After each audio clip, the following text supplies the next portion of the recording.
Hello students, हमारा next question इस प्रकार से है कि यदि पी एक्स बराबर एक्स की समस्त उपसमुच्चों का समुच्चय है जहां एक्स बराबर नहीं है फाई, मतलब एक्स जो है एक अरिक्त समुच्चय है, तो पी एक्स में एक संबंध आर इस प्रकार है कि ए रिलेशन टू बी, यदि और केवल यदि ए उपसमुच्चय है बी का, तो वो कह रहा है कि सिद्ध कीजिए कि आर एक तुल्यता संबंध नहीं है।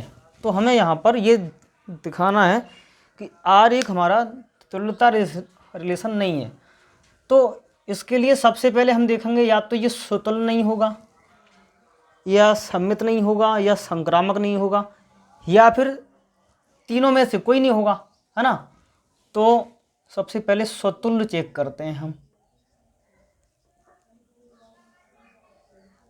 स्वतुल्य के लिए यहाँ देखो हमें ये दे रखा है, क्योंकि आपको दे रखा है कि ए रिलेशन टू बी, और ये दे रखा है कि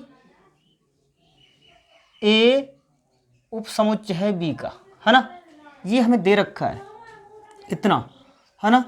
लेकिन यहाँ अगर हम स्वतुल्य को दर्शाएंगे तो ए जो है ए का रिलेशन ए के साथ होगा, अर्थात तो हम कह सकते हैं कि ए रिलेशन टू ए होगा। क्यों होगा? क्योंकि कोई भी समुच्चय स्वयं का भी तो उपसमुच्चय होता है। तो आगे हम लिख सकते हैं चूंकि कोई उपसमुच्चय स्वयं का उपसमुच्चय होता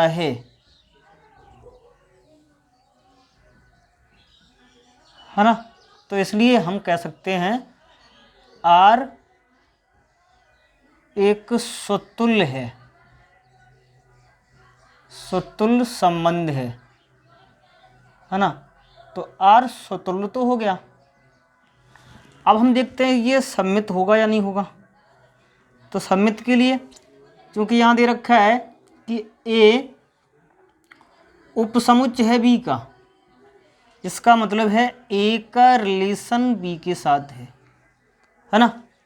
इसका मतलब यही हुआ, अगर ए उपसमुच्चय है बी का तो ए का रिलेशन बी के साथ है, ये हमें यहाँ पर दिया है। अब जरा ध्यान से सुने कि अगर ए उपसमुच्चय है बी का, अगर इसका हम रिवर्स करें ना, तो बी उपसमुच्चय नहीं हो सकता किसका? ए का, है ना। क्योंकि बी ए क्या है? एक उपसमुच्चय है, बी आपका समुच्चय है, तो इसका रिवर्स नहीं होगा। तो हम कह सकते हैं कि बी रिलेशन नहीं होगा किसका? ए के साथ, है ना। तो हम कहेंगे कि अतः आर सम्मित नहीं है, सम्मित नहीं है ना। एक चीज और हम सिद्ध कर लेते हैं संक्रामक के लिए। संक्रामक के लिए क्या है कि ए उपसमुच्चय है बी का, तो ए का रिलेशन किसके साथ है? बी के साथ है। अगर हम यहाँ ये कहें कि बी उपसमुच्चय है सी का, तो इसका मतलब हो जाएगा कि बी का रिलेशन हो जाएगा सी के साथ, है ना। तो यहाँ पर सिद्ध होना चाहिए कि ए, देखो ए उपसमुच्चय है बी का और बी उपसमुच्चय है सी का, तो इसका मतलब है कि ए उपसमुच्चय होगा किसका? सी का। तो इसलिए हम यहाँ दर्शाएंगे कि ए उपसमुच्चय है किसका? सी का। जब ए उपसमुच्चय सी का हो जाएगा तो हम कह सकते हैं कि ए रिलेशन टू सी। जब ए रिलेशन टू सी हो गया, इसका मतलब ए का संबंध सी से है, तो यहाँ पर ये होगा अतः आर संक्रामक है, संक्रामक संबंध है।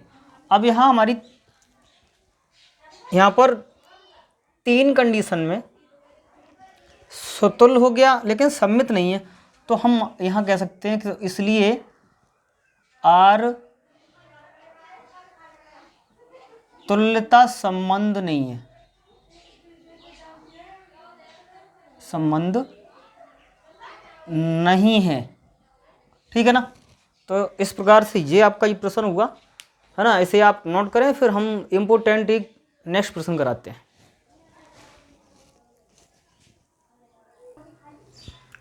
हमारा नेक्स्ट प्रश्न है इम्पोर्टेंट कि यदि फलन f सच दैट q से q एफ एक्स बराबर दिया हमें 3x minus 4 for every x belongs to q से परिभाषित है, तो सिद्ध कीजिए कि f एकैकी तथा आच्छादक है जहाँ q परमेय संख्याओं का समुच्चय है ना। तो हमें यहाँ पर इस प्रश्न में हमें ये दिखाना है कि f एकैकी है तथा आच्छादक है ना। तो एकैकी हमें जो यहाँ पर जो दिया है ना, वो क्या है, दिया है कि f यानी फंक्शन है q से q में, है ना। और दिया है कि f x equal to 3x minus 4। तो हम लोग जानते हैं कि एफ एक्स ये दिया है, तो एकैकी के लिए हमें x1 का रिलेशन x2 से ही होना चाहिए, मतलब एक एक होना चाहिए, नहीं 1 1 होना चाहिए। तो इसे हम कैसे देखते हैं कि अगर हम लिख लेंगे यहाँ, माना x1 x2 कोई दो परमेय संख्याएं हैं, है ना, दो मान ली। तो हम यहाँ लिख सकते हैं कि सर एफ x1 बराबर 3x1 माइनस 4 और एफ x2 बराबर हम लिख सकते हैं 3x2 माइनस 4। मतलब इस x की जगह हमने x1 रख दिया और एक बार इस x की जगह हमने x2 रख दिया, है ना। तो एक के लिए हम क्या करते हैं कि, तो इसलिए एफ x1 को हम एफ x2 के क्या कर दें, इक्वल कर दें। और एफ x1 का मान है हमारे पास 3x1 माइनस 4, एफ x2 का मान कितना है 3x2 माइनस 4। ये 4 से 4 कट गया तो रह जाएगा कि 3x1 बराबर 3x2, 3 से 3 कट जाएगा तो x1 बराबर रह जाएगा क्या, x2। जब हमारा x1 जो है x2 के इक्वल आ गया तो हम कह सकते हैं कि अतः f एकैकी है, ऐसे कह सकते हैं आप, एकैकी है ना। नेक्स्ट हमें ये दिखाना है कि आच्छादक, तो आच्छादक के लिए हम मानते हैं, मान लिया y इक्वल टू है हमारा f ऑफ x, है ना। और ये y equal to f of x है और एफ एक्स का मान हमें दे रखा है 3x माइनस 4। तो इस 3x माइनस 4 को हम यहाँ रख दें, तो ये हुआ 3x माइनस 4। अब यहाँ हम देख रहे हैं कि y की वैल्यू x के रूप में आ रही है। यहाँ हम क्या करते हैं, रिवर्स ले लें, मतलब यहाँ x का मान इन फॉर्म y में ले लें, है ना। मतलब इस तरीके से ये 4 इधर आएगा तो किसका हो जाएगा, प्लस का, उधर रह जाएगा 3x, है ना। या फिर इसको ऐसे कर दें यहाँ से कि 3x बराबर y प्लस 4, x का मान निकाल लें तो हो जाएगा y प्लस 4 अपॉन में आ जाएगा 3। देखिए x बराबर हमने निकाल लिया y प्लस 4 अपॉन में 3।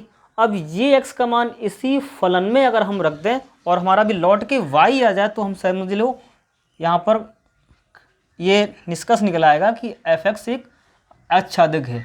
तो ये x का मान हम यहाँ रखते हैं पुनः, तो ये हो जाएगा एफ वाई प्लस 4 अपॉन में 3 और इक्वल में आएगा हमारा कौन 3 इंटू में y प्लस 4 अपॉन में 3 माइनस कौन है 4 है। देखो 3 से 3 कट गया, यहाँ बचा हमारा y प्लस 4 और माइनस की 4 से 4 कट गया तो निकल के आया कौन हमारा, ये y निकल के आया और यही हमें चाहिए था, है ना। तो हम कह सकते हैं कि अतः f आच्छादक है, तो इस प्रकार से ये प्रश्न वही बहुत इम्पोर्टेंट है और ये आपके एग्जाम में आया हुआ भी है ना, तो इसे आप नोट करें।